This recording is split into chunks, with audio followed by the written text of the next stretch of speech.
გენერალური მდივანი ანტონიო გუტიერეში ირაკლი კობახიძეს პრემიერ-მინისტრად დანიშნოს უოცავს. ანტონიო გუტიერეში აღნიშნავს, რომ საქართველოს მთავრობასა და ხალხს შეუძლია გაერთიანებული ერების ორგანიზაციისა და საქართველოს თემატიკაზე მომუშავე გუნდის მუდმივი მხარდაჭერის იმედი ჰქონდეს. გაეროს გენმდივანმა პრეზიდენტის თანამდებობის დაკავება მიულოცა, მიხეილ ყაველაშვილსაც მას დაკისრებული მოვალეობის შესრულებაში წარმატებები უსურვა.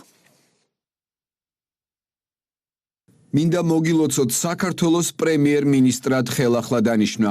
გაერთიანებული ერების ორგანიზაცია მოუთმენლად ელის საქართველოს მთავრობასთან თანამშრომლობის გაღრმავებას 2030 წლისთვის მდგრადი განვითარების დღის წესრიგისა და მომავლის პაქტის მიზნების მიღწევაში.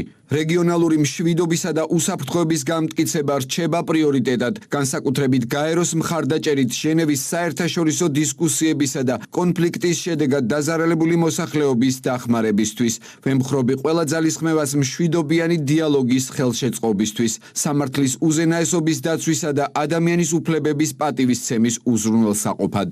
გარდა ამისა, მოგიწოდებთ კვლავ გააგრძელოთ გენდერული თანასწორობის პრიორიტეტად მიჩნევა თქვენს მთავრობაში და ხელმძღვანელ თანამდებობებზე. საქართველოს მთავრობასა და ხალხს შეუძლია გაერთიანებული ერების ორგანიზაციისა და საქართველოს თემატიკაზე მომუშავე გუნდის მუდმივი მხარდაჭერის იმედი ჰქონდეს, რადგან ერთად ვმუშაობთ ჩვენი საერთო მიზნების მისაღწევად. თქვენ უაღმატებულებო, გთხოვთ მიიღოთ თქვენ და მით ჩემი უდიდესი პატივისცემის დასტური. პოლიციამ აჭარაში